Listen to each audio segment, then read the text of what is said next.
Hare Krishna, Hare Krishna, Krishna Krishna, Hare Hare, Hare Rama, Hare Rama, Rama Rama, Hare Hare. ज्ञानाञ्जनशलाकया चक्षुरुन्मीलितं येन तस्मै श्रीगुरुवे नमः। नमो ओं विष्णुपादाय कृष्णप्रेष्ठाय भूतले श्रीमते भक्तिवेदांत स्वामिनिति नामिने। नमस्ते सारस्वती देवे गौरवाणी प्रचारिणे निर्विशेष शून्यवादी पाश्चात देश तारिणे। जय श्री कृष्ण चैतन्य प्रभु नित्यानंद श्री अद्वैत गदाधर श्रीवास आदि गौर भक्त वृंद। हरे कृष्ण कृष्ण कृष्ण हरे हरे, हरे राम राम राम हरे हरे। हरे कृष्ण कृष्ण कृष्ण हरे हरे, हरे राम राम राम हरे हरे। हरे कृष्ण कृष्ण कृष्ण हरे हरे, हरे राम राम राम हरे हरे।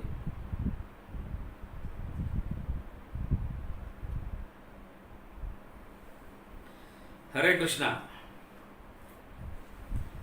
आज से हम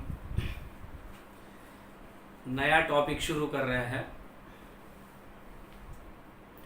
गौर भक्त वृंद दर्शन।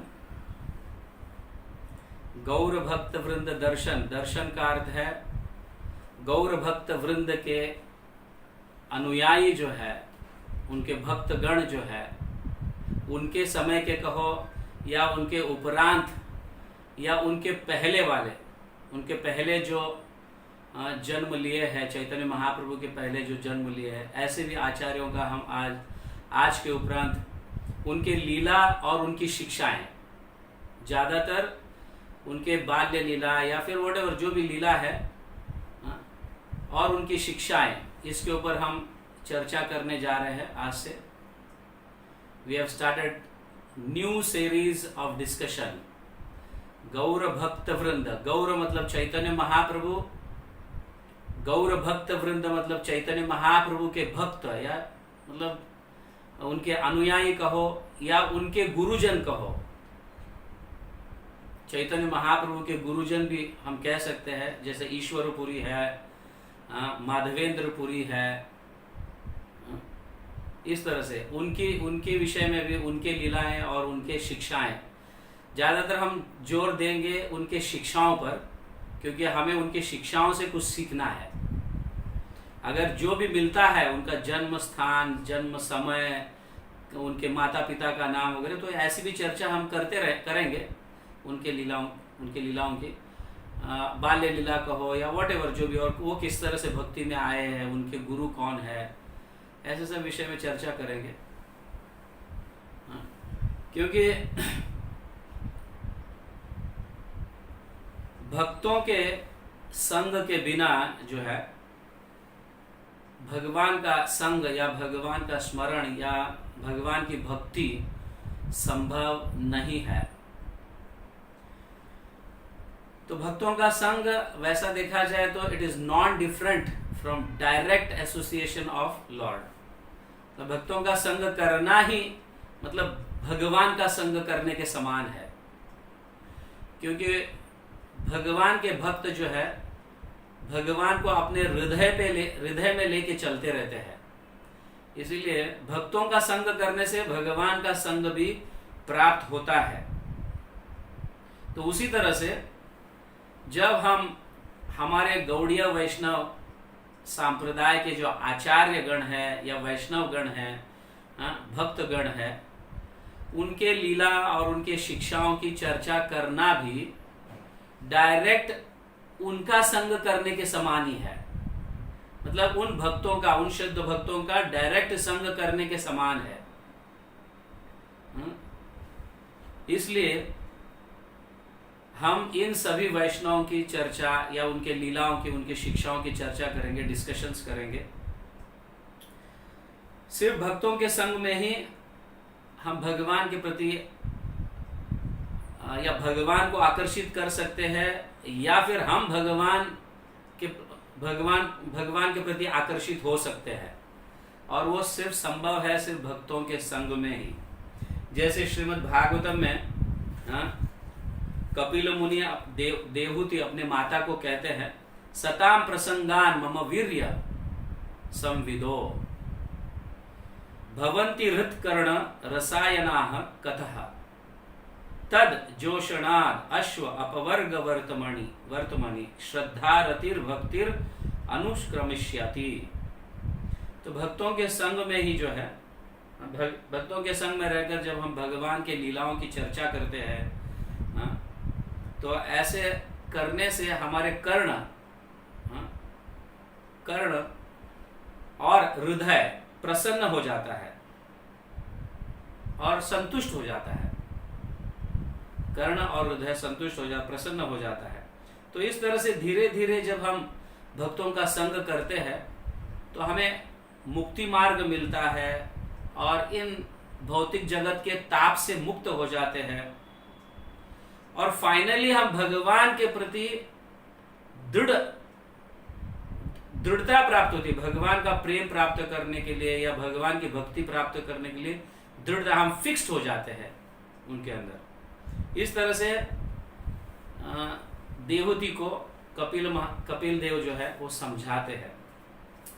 तो ये जो वर्ष जो है कपिल देव जो देवहूति को समझा रहे, यही चैतन्य चरितामृत में चैतन्य महाप्रभु सनातन गोस्वामी को समझाते हैं। यही श्लोक का उदाहरण देकर या यही श्लोक को दोहराते हुए सनातन गोस्वामी को समझाते हैं कि किस तरह से हम भक्ति में प्रगति कर सकते हैं और भगवान का प्रेम प्राप्त कर सकते हैं। तो यही बहुत इंपॉर्टेंट है कि भक्तों का संग जो है या वैष्णवों का, आचार्यों का संग प्राप्त करना भक्ति के लिए अनिवार्य है। भक्ति में प्रगति अगर करना है तो उनका संग बहुत महत्वपूर्ण है। और ऐसे वैष्णव का तो हम संग प्राप्त नहीं कर सकते जैसे माधवेंद्र पुरी है, ईश्वर पुरी है, चैतन्य महाप्रभु है, रूप सनातन गोस्वामी है। तो उनका संग डायरेक्टली हम प्राप्त नहीं कर सकते, बट ऐसी सुविधा हमारे आचार्यों ने ऐसी सुविधा दी है कि उनके लीलाओं का या उनके शिक्षाओं का डिस्कशन करने से या उनके शिक्षाओं को पढ़ने से डायरेक्टली उनका संग हो सकता है। इसीलिए आज से हम जो है अनेक वैष्णव आचार्य, वैष्णव गण और शुद्ध भक्तों के लीला और उनके शिक्षाओं के विषय में आज से हम चर्चा करने जा रहे हैं। बट कुछ पॉइंट्स बहुत इंपॉर्टेंट है ये समझना। तो ऐसे भक्तों का संग जो है यहाँ पे हमारे आचार्य बताते हैं, without association of the devotees one cannot advance in Krishna consciousness। बिना भक्तों के संग के भक्ति में या कृष्ण भावनामृत में हम प्रगति बिल्कुल ही नहीं कर सकते।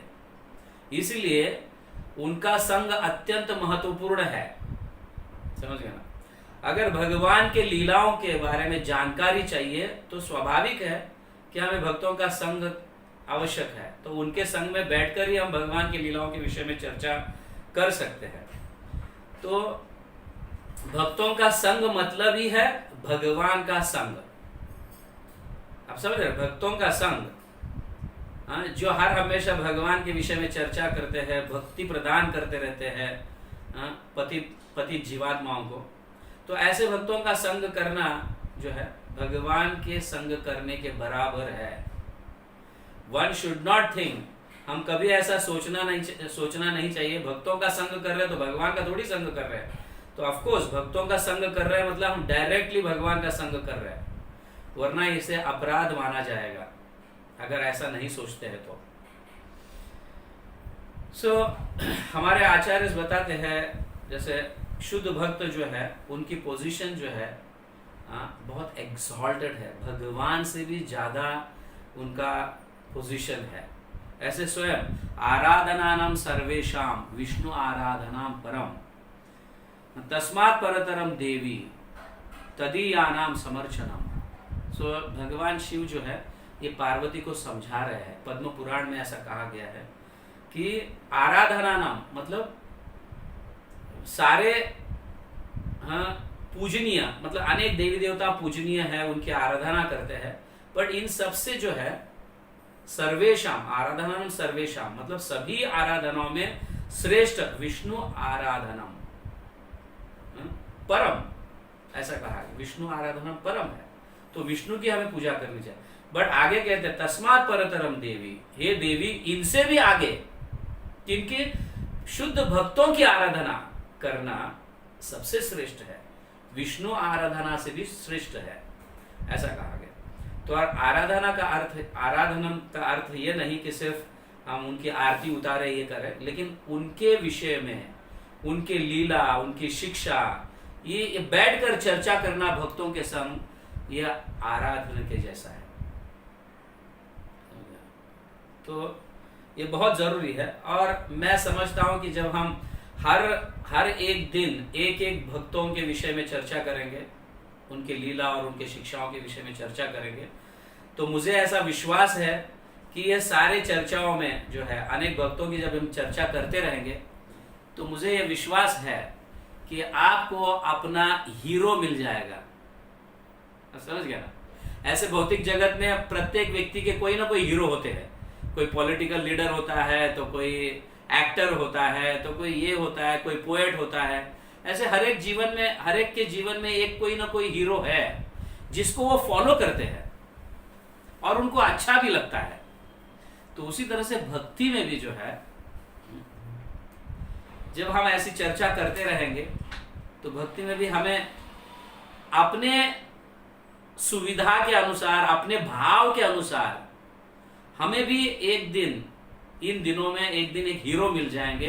हाँ, नहीं, मुझे ये भक्त, ये जैसे हरिदास ठाकुर मुझे बहुत पसंद है, रूप गोस्वामी, मैं उनके पद चिन्हों पर चलना चाहता हूँ, मैं इनके पद चिन्हों पर चलना चाहता हूँ, माधवेंद्रपुरी के पद चिन्हों पर चलना चाहता हूँ। ऐसा हम सबको भी एक हीरो मिल जाएंगे, एक आइडियल, जिनके पद चिन्हों पर हम चल सकते हैं हमारे भाव के अनुकूल। मुझे इतना ऐसा विश्वास है, क्योंकि मैं भी ऐसे ही संग कर ऐसे एक हीरो को प्राप्त किया हूं। समझ गए ना? तो इस तरह से हम चल सकते हैं। जैसे स्वरूप दामोदर गोस्वामी, मैं उनके पद चिन्हों पर, स्वरूप दामोदर गोस्वामी, रूप गोस्वामी और रघुनाथ गोस्वामी, इन तीनों के हमेशा मेरे मन में यही विचार, इन तीनों के विचार, इन तीनों के शिक्षाएं के साथ मैं सारे शिक्षाएं कंपेयर करते रहता हूँ। समझ गया ना? और फिर उन शिक्षाओं को अपनाता हूँ। ऐसा मेरा विश्वास है कि आपको भी एक दिन ऐसा मिल जाएगा। ऑफ कोर्स श्रील प्रभुपाद तो हमारे आचार्य है, हम तो हमेशा सदैव अजन्मों तक नित्य एटर्नली हम उनके लिए डेप्थ रहेंगे, या मतलब क्या कह सकते हैं उनको, उनके कृतज्ञता, उनके प्रति कृतज्ञ रहेंगे कि उन्होंने हमें जो दिया है। अगर वो नहीं होते तो शायद हमें ये इस्कॉन नहीं मिलता, या गुरु नहीं मिलते, या ऐसे आचार्य नहीं मिलते, या हमें गौड़ीय वैष्णव परंपरा भी नहीं मिलता शायद। तो इसलिए ऑफ कोर्स हमारे लिए तो बेसिक जो है श्रील प्रभुपाद है हमारे लिए तो। और इनके अलावा और भी कई आचार्य हमारे हीरो बन सकते हैं, हमारे जीवन में गाइड कर सकते हैं, उनके शिक्षाएं कहो या उनके लीलाएं कहो।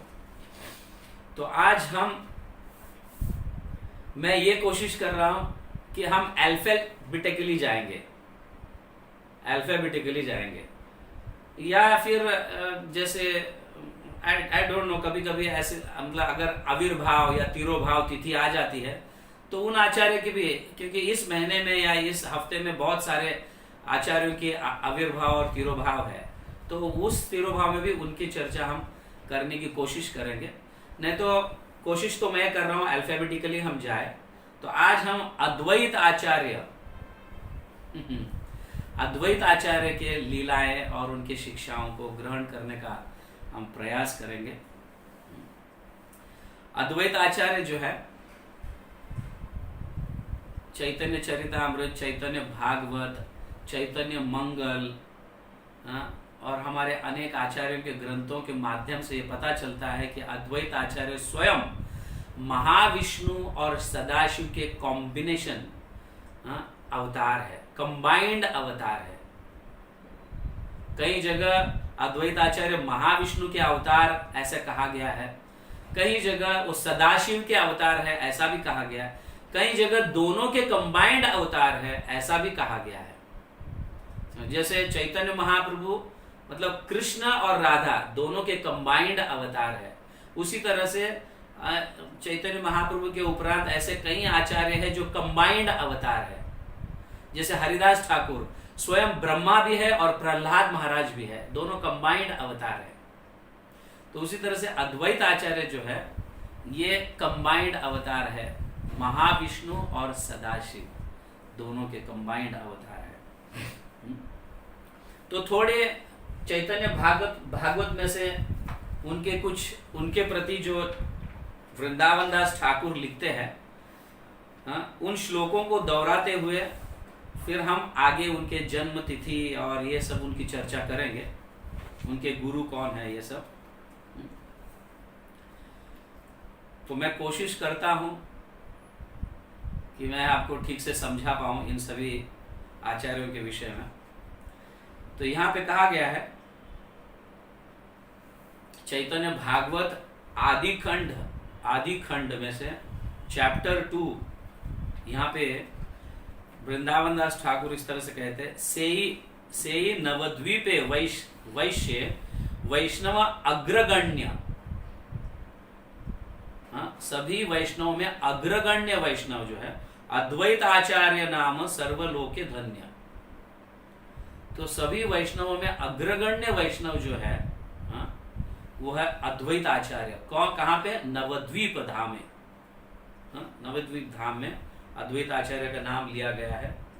एंड उनका जो गुणगान जो गाया जा रहा है सारे लोकों में गाया जा रहा है उनका गुणगान, और उनके गुणगान गाने से सारे पूरे जगत का उद्धार हो रहा है। ऐसा ऑफ कोर्स अभी अद्वैत आचार्य अगर नहीं होते तो कौन भगवान को इस कलयुग में बुलाते? उनके हुंकार से, उनके विनंती से जोर जोर चिल्लाकर भगवान को अवतरित होने के लिए अद्वैत आचार्य कहते थे। इसकी चर्चा करेंगे हम, कैसे कहते थे वो, कैसे वो आराधना करके कहते थे। तो उन्हीं के कारण तो चैतन्य महाप्रभु के रूप में अवतरित हुए, उन्हीं के कारण, अद्वैत आचार्य के कारण तो भगवान श्री कृष्ण चैतन्य महाप्रभु के रूप में अवतरित हुए। अगर अद्वैत आचार्य इस तरह से हुंकार देकर नहीं बुलाते तो चैतन्य महाप्रभु शायद नहीं आते और हमें भी चैतन्य महाप्रभु नहीं मिलते। चैतन्य महाप्रभु नहीं होते तो फिर इतने सारे पंच तत्व आचार्य, रूप गोस्वामी, सनातन गोस्वामी और हमारे श्रील प्रभुपाद भी हमें नहीं मिलते, है क्या नहीं? तो अद्वैत आचार्य के कारण हमें चैतन्य महाप्रभु के रूप में कृष्ण प्राप्त हुए। तो ये अद्वैत आचार्य जो है ज्ञान भक्ति वैराग्य गुरु मुख्यतर कृष्ण भक्ति वाखानिते ये न शंकर। अभी अद्वैत आचार्य इस जगत में जितने भी ग्रंथ क्यों ना हो, भले मायावादी के भी ग्रंथ क्यों ना हो या अनेक प्रकार के जैसे ज्ञान के ग्रंथ कहो या वैराग्य के ग्रंथ कहो, कोई भी ग्रंथ क्यों ना हो, लेकिन अद्वैत आचार्य इतने पटु थे कि उस ग्रंथ को पढ़कर इस तरह से पढ़ते थे कि हाँ ये भगवान है। जैसे सपोज ब्रह्म ज्योति के विषय में कहा जा रहा है तो उसको इस तरह से लोगों के सामने प्रस्तुत करते, ये ब्रह्म ज्योति आती कहां से है? ये ब्रह्म ज्योति ऑफकोर्स भगवान श्री कृष्ण की ज्योति है। इस तरह से तो कोई भी ग्रंथ को लो, ये ज्ञान के ग्रंथ को लो या वैराग्य के ग्रंथ को लो या किसी भी ग्रंथ को लो, वो भगवान के सत्ता को स्थापित करते उन श्लोकों के आधार पर। उन्हीं श्लोकों के आधार पर इस तरह से समझाते हो कि भगवान पर्सनल है, भगवान साकार है। आप नहीं समझते हो ये सब यहाँ पे जो कहा जा रहा है, लेकिन मैं जानता हूं ये क्या कह रहे हैं, ये ग्रंथ क्या कह रहे हैं। तो ये ऐसे निराकार ग्रंथों को भी वो साकार स्थापित करते थे, इतने पटु थे अद्वैत आचार्य। तो वो कैसे? शिवजी के जैसे, ऐसा कहा जा रहा है यहाँ पे, क्योंकि भगवान शिव भी जो है किसी तरह से सभी ग्रंथों को भक्ति के रूप में कन्वर्ट करेंगे, सारे श्लोकों को भक्ति के रूप में प्रस्तुत करेंगे। इतने पटु शिवजी थे। उसी तरह से अद्वैत आचार्य भी पटु है, समझ गया, ऐसा कहा जा रहा है। तो यह शंकर, तो इस तरह से उनको सदाशिव भी माना जाता है, क्योंकि शिवजी इस तरह से पटु है। तो उसी तरह से अद्वैत आचार्य भी पटु है, इसलिए ऐसा कहा जा रहा है। सो त्रिभुवने आछे यत शास्त्रेर प्रचार सर्वत्र वाखाने कृष्ण पद भक्ति सार। तो इस तरह से सारे ग्रंथों को कृष्ण भक्ति के तरफ पहुंचाते, समझ गया ना, किसी तरह से भी वो कृष्ण भक्ति ही सार है। ये सभी ग्रंथ यही कहते हैं, हम समझ नहीं पाते, आप नहीं समझ पाते, इस तरह से अद्वैत आचार्य कह रहे हैं, इस तरह से वो समझा रहे। तो आगे चलकर तुलसी मंजरी सहित गंगा जले निरवधि से सेवे कृष्ण महा कतुहले। तो अद्वैत आचार्य स्वाभाविक रीति से जो है कृष्ण की पूजा कैसे करते थे, कृष्ण की आराधना कैसे करते थे, तुलसी मंजरी और गंगा जल डाल के करते थे, समझ गया। तो तुलसी दल मात्रेण जलस्य चुलुकेन वा विक्रीणीते स्वम आत्मनम भक्त्योभ्य भक्तवत्सलः। ये बहुत महत्वपूर्ण श्लोक है जिसको वृंदावन दास ठाकुर समझा रहे। शास्त्रों के गौतमीय तंत्र में ये श्लोक जो आता है, इस श्लोक को पढ़ने के बाद अद्वैत आचार्य को पता चला कि हम भगवान को यहाँ पे बुला सकते हैं ऐसे परिस्थिति में, समझ गया ना। क्या करके? तुलसी दल मतलब मंजरी जो है, तुलसी मंजरी जो है उसको, और जलस्य चुलुके न मतलब थोड़ा भी गंगा जल अगर डालेंगे और तुलसी मंजरी अर्पण करेंगे भगवान के श्री चरणों में, तो स्वयं भगवान आ जाते हैं। भगवान उनके भक्तव्यो भक्तवत्सल, उनके अधीन हो जाते हैं भगवान।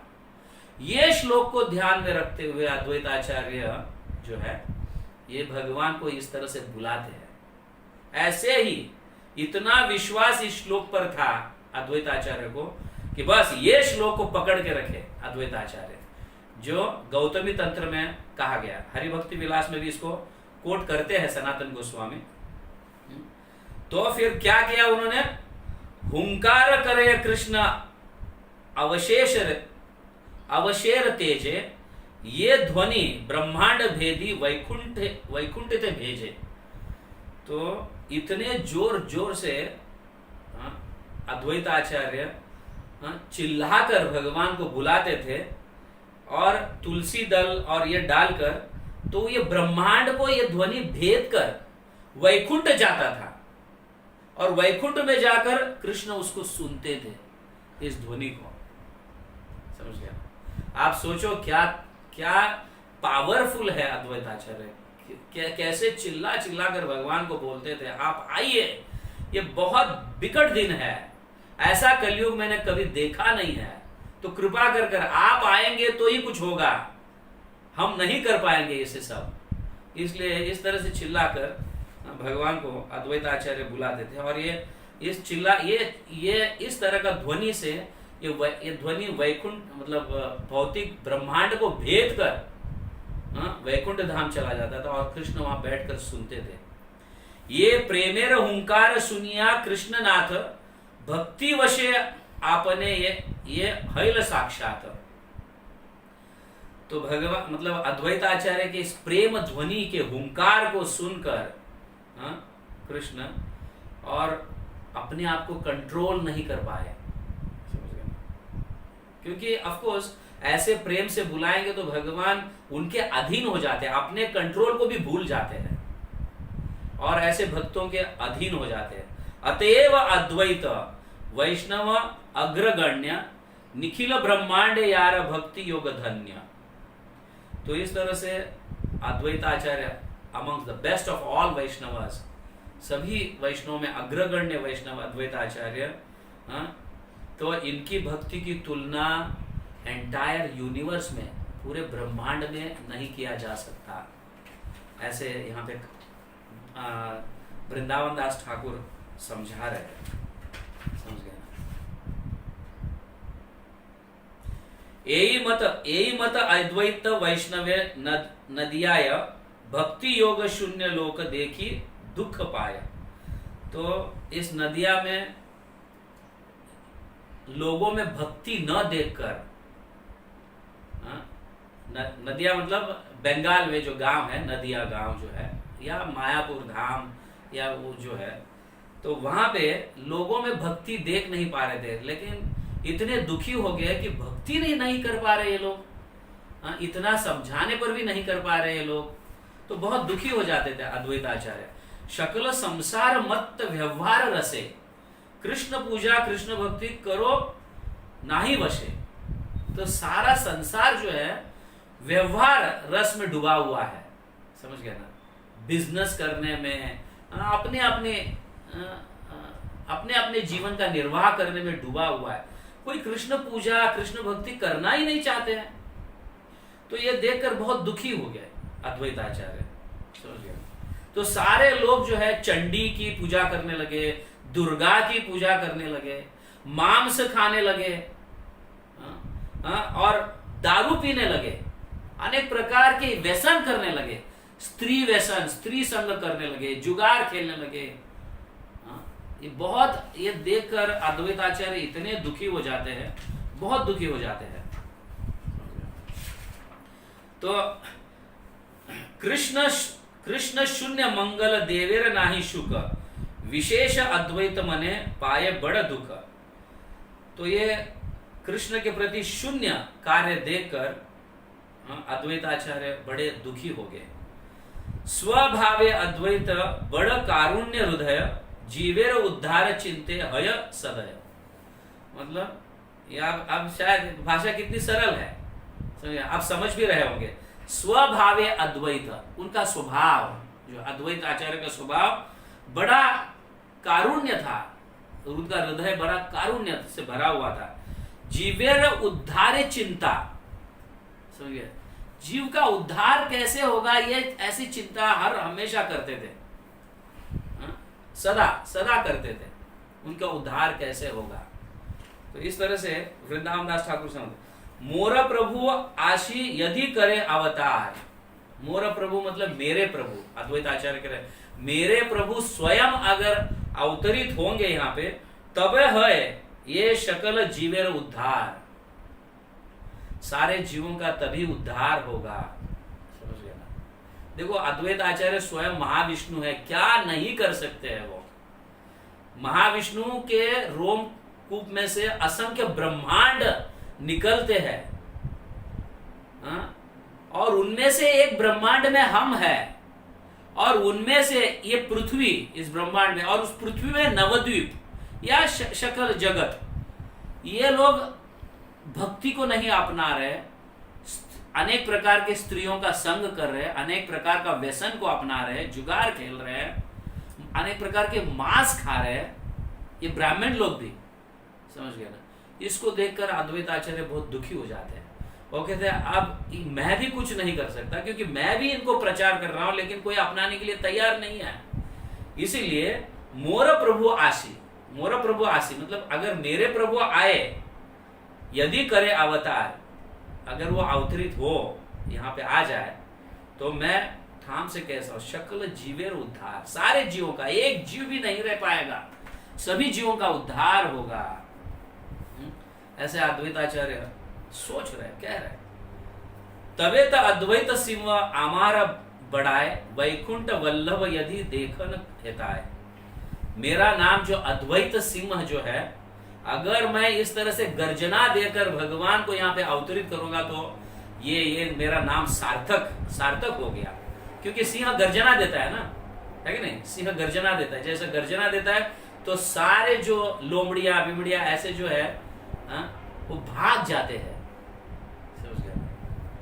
तो उस तरह से ऐसा मतलब वैकुंठ वल्लभ मतलब भगवान वैकुंठ में से अवतरित होंगे, समझ गए ना? और मुझे भी उनका दर्शन होगा। तो मेरा जो अद्वैत सिंह जो है, ये नाम सार्थक होगा, ऐसे अद्वैत आचार्य कह रहे हैं।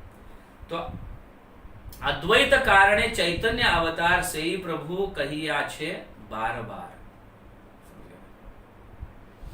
तो ये बार बार सुनकर जो है अद्वैताचार्य की ये सिंह गर्जना या इस तरह से भगवान को चिल्लाकर प्रेम ध्वनि जो दे रहे हैं, ये बार बार सुनकर चैतन्य महाप्रभु कंफर्म कर दिए, यस अभी मुझे जाना ही पड़ेगा। समझ गया ना? तो इस तरह से वृंदावन दास ठाकुर कहते हैं कि कैसे अद्वैत आचार्य चैतन्य महाप्रभु को बुलाए और इस पूरे जगत का उद्धार किए। तो अगर अद्वैत आचार्य नहीं होते तो शायद हमें चैतन्य महाप्रभु नहीं प्राप्त होते, हम अभागिन हो जाते, अभागी। समझ गया? वैसे चैतन्य महाप्रभु के कारण हम सबसे ज्यादा भाग्यशाली है। इस ब्रह्मांड में इतने भाग्यशाली जीवात्मा कोई नहीं होंगे जो चैतन्य महाप्रभु के अनुयायी बनकर भक्ति कर रहे हैं। तो ये अद्वैताचार्य जो है, ये अद्वैताचार्य माघ महीने के, माघ महीने जाते हैं, जनवरी फरवरी में माघ महीना आता है, और माघ महीने के जब पूर्णिमा के समय, अमावस से लेके जब पूर्णिमा के तरफ चंद्र जाने लगता है, उसके 7वें दिन में, सप्तमी के दिन, अद्वैत आचार्य इस भूमि पर नवद्वीप में, नवद्वीप में इन द सेंस नाभग्राम है, बांग्लादेश में नाभग्राम, वहां पे आविर्भाव उनका हुआ। उनके माता का नाम था नभा देवी, श्री नभा देवी उनके माता का नाम था। उनके पिता का नाम कुबेर पंडित, कुबेर आचार्य ऐसे नाम से जाने जाते थे। अद्वैत आचार्य के पिता का नाम कुबेर पंडित या कुबेर आचार्य नाम से जाने जाते थे, और नभा देवी जो है उनकी माता का नाम है। उनके गर्भ में वो अवतरित हुए, और जब वो जन्म लिए 1434 1434 ये साल में उनका जन्म हुआ। हालांकि वो मतलब इसके बाद एग्जैक्टली 50 साल के बाद चैतन्य महाप्रभु का प्राकट्य हुआ। मतलब अद्वैत आचार्य 50 साल चैतन्य महाप्रभु से बड़े हैं, 50 साल बड़े, ऐसा यहाँ पे कहा गया है। तो उनको बचपन में उनका नाम मंगल रखा गया, मंगल, और कुछ लोग उन्हें कमलाक्ष भी बुलाते थे। कमलाक्ष मतलब कमल जैसे, अक्ष मतलब नयन, कमल के जैसे नयन। बहुत सुंदर, इतने सुंदर दिखते थे कि कई लोग उन्हें देखने के लिए आते थे। जैसे चैतन्य महाप्रभु को देखने के लिए कई लोग आए, वैसे अद्वैत आचार्य को भी जब जन्मे थे तो कई गांव, आसपास के गांव से कई लोग उन्हें देखने के लिए आए। चंद्र जैसे चंद्र प्रकट हुआ है, नाभा देवी के गर्भ में चंद्र प्रकट हुआ है, साक्षात चंद्र प्रकट हुआ, इतने सुंदर अद्वैत आचार्य दिखते थे।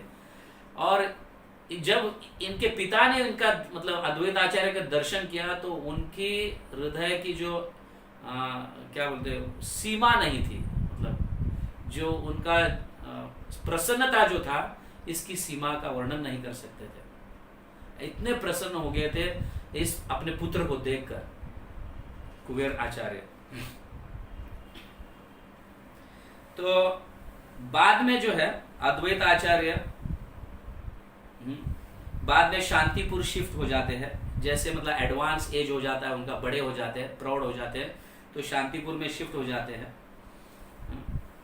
तो कुछ ऐसे लीलाएं हैं जो चैतन्य चरितामृत में कृष्णदास कविराज वर्णन करते हैं। अद्वैत आचार्य और चैतन्य महाप्रभु की लीलाओं का हम थोड़ा वर्णन करेंगे। और वैसे अद्वैत आचार्य के गुरु जो है माधवेंद्र पुरी रहे हैं। माधवेंद्रपुरी अद्वैत आचार्य के गुरु, माधवेंद्रपुरी ईश्वरपुरी के भी गुरु है। ऐसे फिर नित्यानंद प्रभु के गुरु है भी है माधवेंद्रपुरी। तो इस तरह से, इस नाते से अद्वैत आचार्य, नित्यानंद प्रभु और ईश्वरपुरी गुरु भाई के जैसे है। समझ गया ना, गुरु भाई के जैसे है। तो एक बार अद्वैत आचार्य जब बाल्यावस्था में थे, या उनको देवी देवताओं की पूजा करने की ऐसी प्रथा सिखाई गई थी, तो अद्वैत आचार्य अपने बाल्यावस्था में कमलाक्ष कहो या फिर मंगल, जिन उनका नाम बचपन में मंगल, मंगल था। ऑफकोर्स मंगल इसलिए है क्योंकि पूरे जगत का मंगल उन्होंने किया, उद्धार किया, मंगलमय, पूरे जगत को मंगलमय बनाया। चैतन्य महाप्रभु को देकर, उन्होंने पूरे जगत को देकर पूरे जगत को मंगलमय बनाया। तो इस तरह से उनका नाम मंगलमय, मंगल भी है। तो ये मंगल प्रभु जो है, तो एक बार मतलब हर रोज उनका ये रूटीन था, वो देवी देवताओं की पूजा करते थे, ये करते थे। तो एक बार जब पूजा कर रहे थे तो ऐसा उनको दर्शन हुआ कि सारे देवी देवता जो है चैतन्य महाप्रभु के चरण के गुणगान गा रहे हैं। सारे देवी देवता चैतन्य महाप्रभु, उन्होंने ये देखा कि चैतन्य महाप्रभु के गुणगान जितने भी देवी देवताओं की पूजा किया जा रहा है या वो स्वयं भी करते थे, ये सारे देवी देवता वहां पे इकट्ठा हो गए, एकत्रित आए थे और चैतन्य महाप्रभु के चरण के गुणगान गा रहे, चैतन्य महाप्रभु के गुणगान गा रहे। ऐसा उन्होंने दर्शन किया। ये दर्शन को देखकर अद्वैत आचार्य मतलब मंगल या कमलाक्ष प्रभु जो है इतने खुश हो गए, इतने खुश हो गए कि मुझे आज मेरे जीवन, उनको ऐसे लगने लगा आज मेरा जीवन सार्थक हो गया, क्योंकि भगवान स्वयं दर्शन दिए, मुझे स्वयं दर्शन दिए। खुश होकर नाचने लगे, ऊपर हाथ उठाकर नाचने लगे और भगवान के गुणगान गाने लगे और उनका नामस्मरण करने लगे अद्वैत आचार्य। तब इसको देखकर चैतन्य महाप्रभु बहुत खुश हो जाते हैं और कहते हैं, हे अद्वैत आचार्य, मतलब अभी उनका नामकरण हुआ होगा शायद तो वो कह रहे हे आचार्य, हे आचार्य। अब क्योंकि वो उतना पढ़े लिखे भी थे अद्वैत आचार्य, सारे शास्त्रों को निपुण किए हुए थे, इसीलिए कुछ समय के बाद उन्हें आचार्य भी कहा जा रहा होगा। तो यहाँ पे चैतन्य महाप्रभु कहते हैं, हे आचार्य, आज से तुम सारे देवी देवताओं की पूजा बंद कर दो और सिर्फ मेरी अकेले की पूजा करो। समझ गया ना? ऐसे चैतन्य महाप्रभु स्वयं अद्वैत आचार्य को कहे, प्रकट होकर कह रहे। तो अद्वैत आचार्य सारे देवी देवताओं की पूजा को त्याग देते हैं और सिर्फ उनकी चरणों की पूजा करने लगते हैं। पहले तो जैसे प्रकट हुए, प्रकट होने के बाद उन्होंने उनके चरण जल से और अनेक सेंटेड ऑयल और पानी से उनके चरण का अभिषेक किए, पाद प्रक्षालन किए और उसके उपरांत जो है चंदन से उनके चरण को लेप दिए। समझ गया ना? चंदन से लेप दिए और अनेक प्रकार के सुगंधित फूल अर्पित किए और फिर उनके चरण की आरती करने लगे। इस तरह से आरती करते करते उनके आंखों में से अश्रु बहकर उनके चरण अभिषेक हुआ। इतना सुंदर, बहुत सुंदर वर्णन किया हुआ है, इतना सुंदर वर्णन किया है अभिषेक किए। और उसके उपरांत उन्होंने सारा जितने भी ग्रंथ है, ये है, सभी ग्रंथों को साकार रूप में उसका प्रस्तुत करने लगे।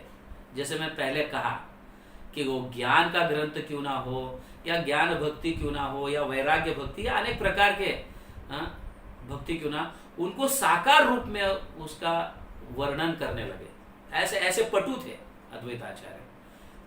कोई भी कभी भी मायावादी को भी अगर मिलते हैं तो फिर उनके ग्रंथ लेकर उन्हीं को भगवान साकार है, तुम समझ नहीं पा रहे हो, लेकिन यहाँ कहा जा रहा है कि भगवान साकार है, तुम इसका दर्शन नहीं कर पा रहे हो, मैं कर रहा हूं दर्शन। ऐसे इस तरह से सारे ग्रंथों को भगवान के साकार रूप के तरफ ले जाते और ऐसी चर्चा करते और सभी के हृदय में भक्ति दे देते, भक्ति का बीज बो देते। ऐसा तो इस तरह से तब जब चैतन्य महाप्रभु देखकर, जब उन्होंने लेप लगाया और उनकी आरती की, ये की, और चैतन्य महाप्रभु बहुत खुश हो गए और बोले तुम वर मांगो, आपको जो चाहिए वो वर मांगो। ऐसे तब अद्वैत आचार्य कहते हैं कि प्रभु आप जल्दी से जल्दी अवतरित हो जाओ, अवतरित होकर इस सारे जगत का उद्धार करो। समझ गए ना? ऐसा भी वर्णन आता है। और उसके उपरांत जब उन्हें ये वर्ष मिलता है, तुलसी दल जो है और चुलू का गंगा जल, ये अर्पित करने से भगवान भक्तों के वश में आ जाते हैं। ये जब उन्हें मिलता है और तब ठान कर फिर शांतिपुर में बैठकर, गंगा के तट पर बैठकर इस तरह से रोज रोज तुलसी दल और गंगा जल डालकर भगवान को हुंकार देकर पुकारते थे। और बार बार ये हुंकार सुनकर चैतन्य महाप्रभु प्रकट हुए। और जब चैतन्य महाप्रभु प्रकट हुए उसके उपरांत भी बहुत सुंदर सुंदर लीलाएं हैं। एक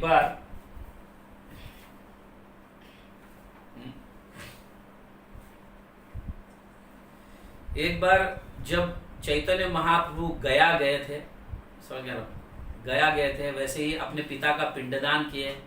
जब गया जाकर वापस लौटने के बाद जब श्रीवास आचार्य के आंगन में हर रोज कीर्तन करते थे, तो एक बार बैठे थे, महाप्रकाश लीला के समय की बात है, बैठे थे और बैठकर कई भक्तों को वो आशीर्वाद दे रहे थे और उनको जो मांगना है वो मांगने के लिए कह रहे थे। तो तब कुछ भक्त कहते हैं कि प्रभु आपने सची माता को आशीर्वाद नहीं दिया, सची माता, आपकी माँ, इनको आशीर्वाद नहीं दिया, इनका नाम नहीं लिया, इनका नाम आपने उच्चारण नहीं किया। तो कहते हैं मेरी माता ने अद्वैत आचार्य के चरणों में अपराध की थी, इसलिए उनको कृष्ण प्रेम प्राप्त होना बहुत कठिन है। यह सुनने के बाद तुरंत ही कई भक्त लोग जो है, कुछ भक्त लोग अद्वैत आचार्य को बुलाने जाते हैं। तो अद्वैत आचार्य को जाकर बुलाते हैं, चलो चलो श्रीवास आचार्य के आंगन में चलो, वहां पे चैतन्य महाप्रभु आपको बुला रहे हैं। तो कुछ भक्त लोग जाकर अद्वैत आचार्य को बुलाते हैं और अद्वैत आचार्य सब कुछ छोड़कर तुरंत महाप्रभु मुझे बुला रहे हैं बोल के सीधा वहां पे आ जाते हैं श्रीवास आचार्य के आंगन में, जहां पे महाप्रकाश लीला चल रही है। और जैसे ही आते हैं अद्वैत आचार्य साष्टांग दंडवत प्रणाम चैतन्य महाप्रभु को करते हैं, तब इशारे से अपनी माता को संदेश पहुंचाते हैं चैतन्य महाप्रभु। और ये संदेश को सची माता समझ जाती है और तुरंत ही जैसे ही दंडवत प्रणाम अद्वैत आचार्य करते हैं, तो तुरंत ही उनके चरणों का धूल सची माता अपने सर पर लेती है और उसी जगह माफी मांगती है। क्योंकि इसके पहले भी अद्वैत आचार्य किसी को भी अपने चरण को छूने नहीं देते थे, समझ गया ना, कभी कभी किसी को नहीं दिया चरण छूने के लिए, नहीं दिया। कई बार तो चैतन्य महाप्रभु स्वयं उनके चरण पकड़ने जाते थे, जो अद्वैत आचार्य को अच्छा नहीं लगता था, क्योंकि चैतन्य महाप्रभु स्वयं भगवान है, ऐसे कैसे मुझे इतना रिस्पेक्ट दे सकते हैं, समझ गए। तो कभी अद्वैत आचार्य अपने चरणों को किसी को छूने नहीं दिया। अभी चैतन्य महाप्रभु जानते थे, तो सची माता अब कैसे चरण छुएगी उनकी। तो इसलिए तब जब ये उद्गार करते हैं कि मेरी माँ को भक्ति प्राप्त होना बहुत कठिन है, तो सारे भक्त लोग जाते हैं, उनके दिमाग में कुछ ऐसे चलने लगता है, आइडियाज चलने लगता है, चलो अद्वैत आचार्य को बुला के लेके आते हैं। तो अद्वैत आचार्य को बुला के लेके आते हैं और जैसे वो दंडवत प्रणाम करते हैं, उनके पैर खुले पड़ जाते हैं, है कि नहीं, और नीचे झुक गए हैं अद्वैत आचार्य। उतने में चैतन्य महाप्रभु अपने माँ को इशारा कर देते हैं और वो इशारा से संदेश सची माता समझ जाती है, तुरंत जाके अद्वैत आचार्य के पैर पकड़ लेती है, उनके धूल अपने चरण अपने सर पर लगा लेती है, उनके चरणों की धूल। तो तब चैतन्य महाप्रभु इतने खुश हो जाए, यस अब मेरी माँ कृष्ण प्रेम प्राप्त कर पाएगी। तो जब तक वैष्णव के अपराध नष्ट नहीं होंगे, तब तक कृष्ण प्रेम प्राप्त होना बड़ा कठिन है। तो ऐसे भी चैतन्य महाप्रभु बहुत चिंतित थे अपने माँ के प्रति, इसको कैसे प्रेम प्राप्त होगा। तो इस तरह से भगवान सभी के हृदय में बैठे हैं और सभी के हृदय में कुछ न कुछ आइडियाज देते हैं। तो ये आइडिया को समझ गए और भक्त जाकर अद्वैत आचार्य को बुलाते हैं और इस तरह से सची माता का उद्धार हो जाता है, उसको भी कृष्ण प्रेम प्राप्त होता है। और कुछ दिन के उपरांत अद्वैत आचार्य नम्र विनंती करते हैं चैतन्य महाप्रभु को, कृपा कर कर आप जैसे तुमने अर्जुन को विराट रूप का दर्शन करवाया था, तो मुझे भी कृपा कर कर आप विराट रूप का दर्शन कराइए। तो तुरंत ही चैतन्य महाप्रभु अद्वैत आचार्य को विराट रूप के दर्शन करवाते हैं, समझ गए। तो अद्वैत आचार्य 50 साल चैतन्य महाप्रभु से बड़े होने के कारण हर हमेशा चैतन्य महाप्रभु उनको रिस्पेक्ट देते हैं अपने गुरु के जैसे, क्योंकि ईश्वरपुरी उनके गुरु है चैतन्य महाप्रभु के, और ईश्वरपुरी के गुरु भाई है अद्वैत आचार्य, इसलिए सेम गुरु के जैसे उनको रिस्पेक्ट देते थे चैतन्य महाप्रभु। मगर अद्वैत आचार्य को अच्छा नहीं लगता था, क्योंकि चैतन्य महाप्रभु स्वयं भगवान है और मुझे इतना रिस्पेक्ट दे रहे हैं, मैं तो उनका दास हूं। तो उनके हृदय में एक आइडिया आ जाता है, अभी चैतन्य महाप्रभु के हाथ मतलब मुंह से मैं डांट कैसे खाऊं, क्योंकि इतना रिस्पेक्ट दे रहे हैं, ये मुझे अच्छा नहीं लगता है, मैं उनका दास हूं और वो मुझे हाथ जोड़कर प्रणाम करते हैं, ये करते हैं। इसलिए फिर उन्होंने एक आइडिया सोचा, तो वो क्या किए, मायावादियों के साथ जाकर बैठ गए। मायावादियों के साथ बैठकर तत्व पर मतलब अनेक प्रकार के तर्क वितर्क करने लगे और थोड़ी मायावादी का भी डिस्कशन करने लगे। और जैसे चैतन्य महाप्रभु को पता चलता है, चैतन्य महाप्रभु डंडा लेकर अद्वैत आचार्य को मारने लगते हैं, पीटने लगते हैं। और जैसे पीटने लगते हैं, अद्वैत आचार्य दोनों हाथ ऊपर उठाकर नाचने लगते हैं, वाह वाह, आज मेरा जीवन सार्थक हो गया, जो मैं सोच रहा था आज में भगवान ने मेरी इच्छा को पूर्ति की, जो मुझे रिस्पेक्ट मिलता था और मैं नहीं चाहता था, और ये चाहता था मैं कि भगवान मुझे डंडा लेकर पीटे। इस तरह से चैतन्य महाप्रभु ये सुनकर इतना शर्मिले और खुश हो जाते हैं, वो डंडे को फेंक देते हैं, समझ गए ना, और तुरंत ही उनको गले में लगा लेते हैं। तो इस तरह से अद्वैत आचार्य अनेक प्रकार के ऐसे लीला करते थे कि जैसे मतलब ऐसे विरुद्ध लीला करते थे, जिस कारण चैतन्य महाप्रभु ने डांट कर उनको गले लगाए। इस तरह का आप ऐसा नहीं करना, समझ गए, जानबूझकर गलती करे और डांट खाए। ना यहाँ कोई चैतन्य महाप्रभु है और ना ही कोई यहाँ पे अद्वैत आचार्य है। ऐसी लीलाओं को सुनकर कभी कभी हमारे मन में ऐसे भाव उड़ने लगते हैं, अरे हमें भी ऐसा करना चाहिए। और जानबूझकर गलतियां नहीं करते, गलती से गलती करते हैं और जानबूझकर कहा प्रभु आपका प्रेम प्राप्त करने के लिए।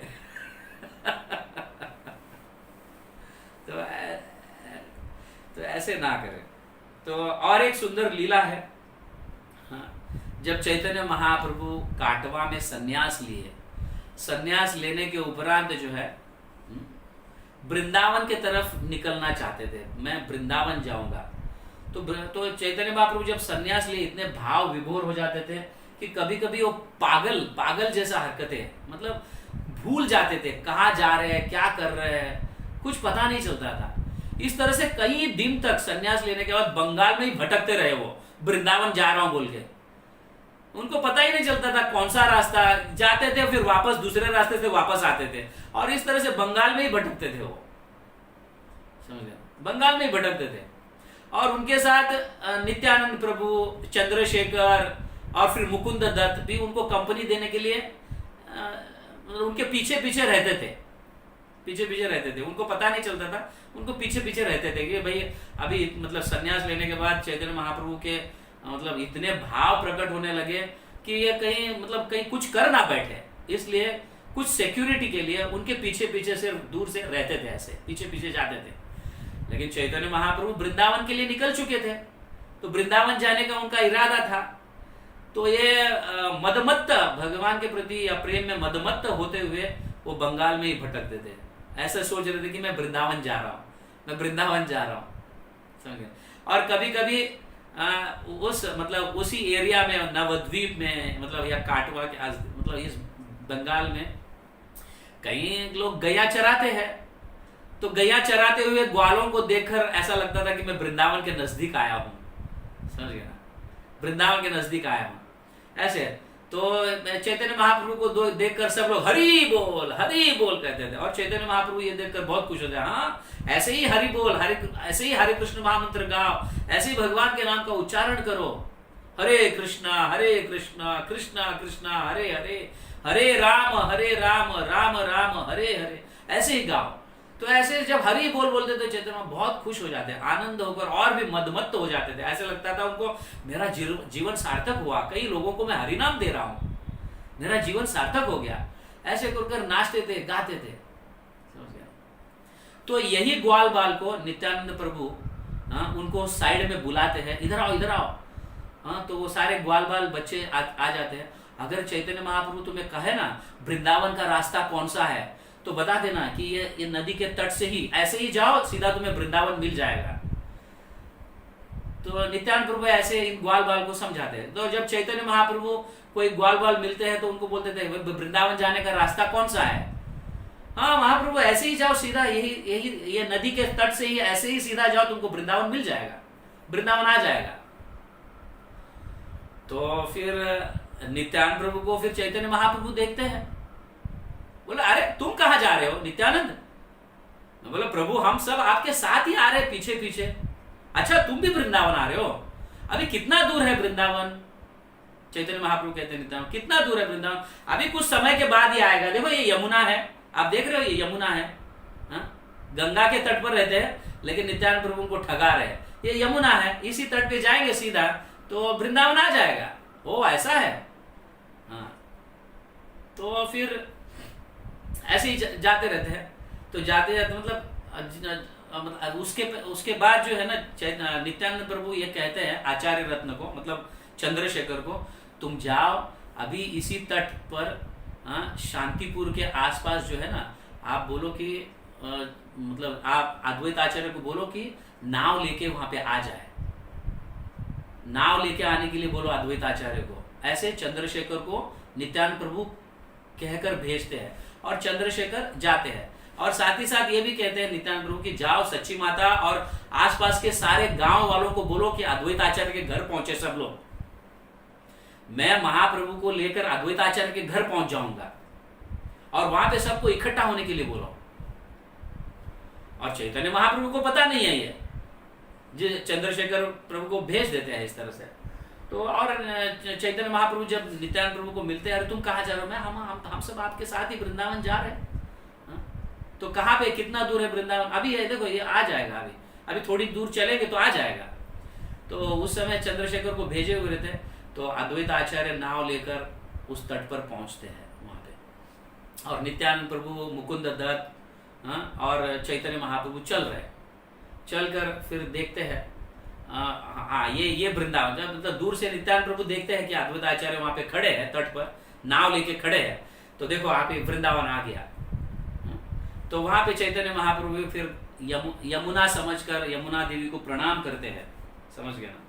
और कई मतलब ऐसा श्लोकों का उद्गार करते हैं कि हे सूर्य पुत्री यमुना, तुम हमें स्नान करवा कर हमारा उद्धार कर रही हो। ये इस तरह से गाने लगते हैं कि तुम कृष्ण के कितनी प्रिय हो, ये हो, हर हमेशा कृष्ण आपके मतलब आपके यमुना में अनेक प्रकार के लीलाओं का लीलाएं रचाए हैं।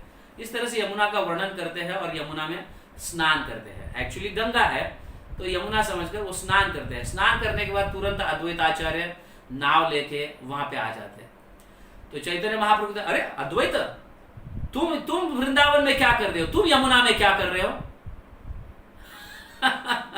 इस तरह से कहने लगते, तुम यमुना में क्या कर रहे हो? मैं तो वृंदावन पहुंच गया, मैं यमुना में स्नान कर रहा हूं और तुम नाव लेके क्या कर रहे हो यहाँ पे? नहीं महाप्रभु, आपको बिठाकर लेके जाना है। वो ऐसा है। तो चैतन्य महाप्रभु बैठ जाते हैं और फिर वहां पे अद्वैत आचार्य रिवील करते हैं कि प्रभु आप वृंदावन नहीं हो, आप नवद्वीप में ही हो, बंगाल में ही हो। अब मेरे घर चलना है और आपको प्रसाद लेना है। मेरे बहुत दिनों से आशा थी कि आपको प्रसाद खिलाए, लेकिन आप प्रसाद तो खाते नहीं हो। तो आज मेरा जीवन, आज मेरा उद्धार कीजिए, मेरे घर पे आपका चरण लगे। हर हमेशा आप श्रीवास आचार्य के घर जाते हो, मेरे घर आ जाकर चरण लगाकर प्रसाद ग्रहण कीजिए।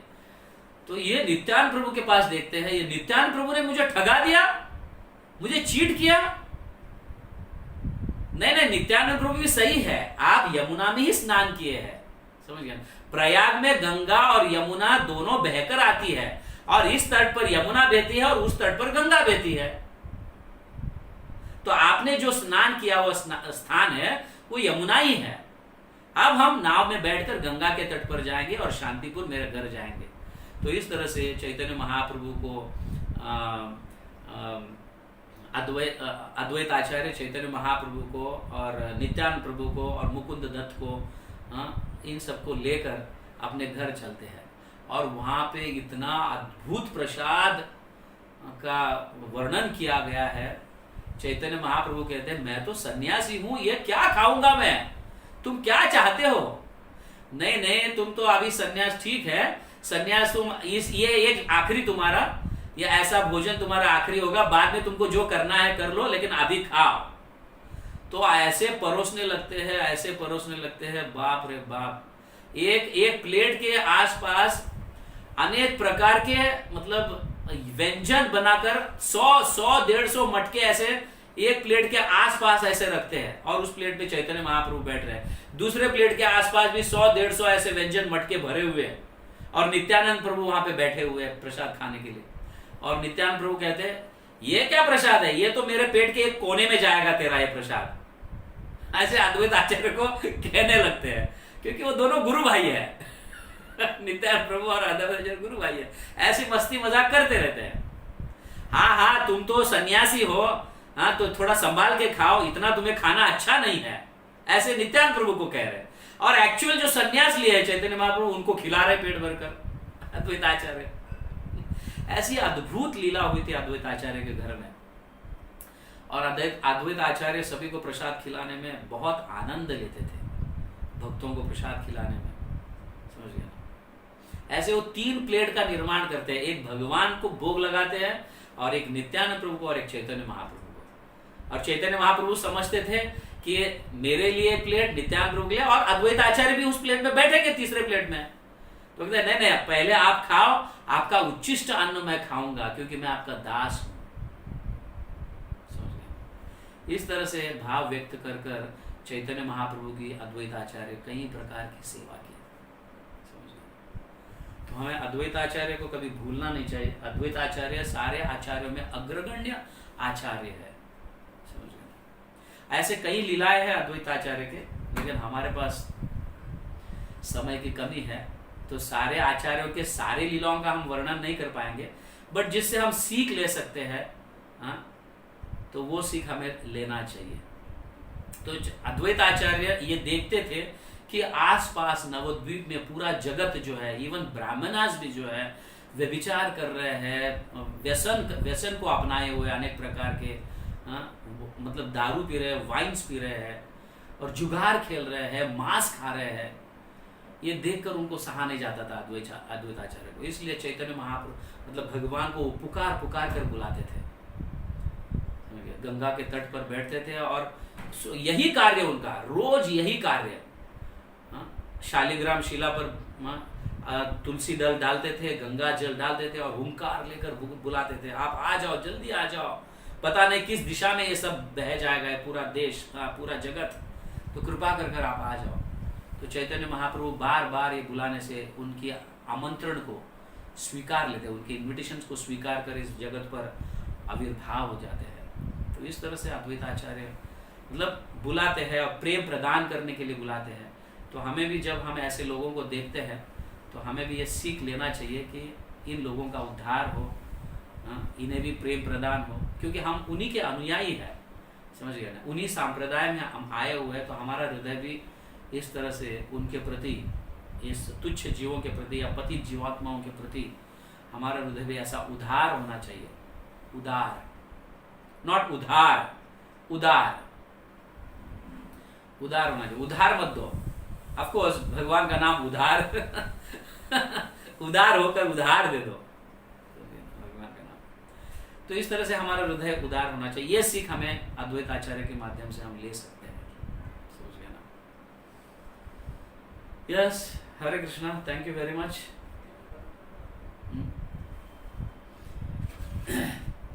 इस तरह से अनेक प्रकार की लीलाएं हुई है। सो अद्वैत आचार्य के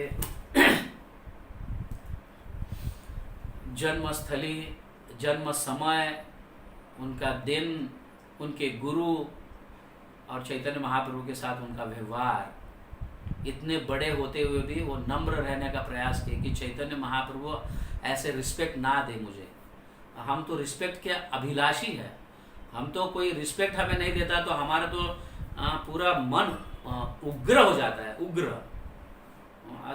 ऐसे उग्र नरसिंह का प्राकट्य दिन है आज उग्र हो जाता है हमारा मन, कोई हमें रिस्पेक्ट नहीं देता है तो। लेकिन अद्वैत आचार्य को भगवान स्वयं रिस्पेक्ट देते थे, फिर भी अद्वैत आचार्य ऐसे रिस्पेक्ट को प्राप्त करने से, मतलब ऐसा मना करते थे, उनको अच्छा नहीं लगता था ये। तो हमें सीखना चाहिए, तृणादपि सुनिचे न तरोरपि सहिष्णु न अमानी न मान देना कीर्तनीय सदारी, दूसरों को सम्मान देना, अपने सम्मान की अपेक्षा ना करना। ऐसी स्थिति में हम भगवान की भक्ति कर सकते हैं। ओके, हरे कृष्णा।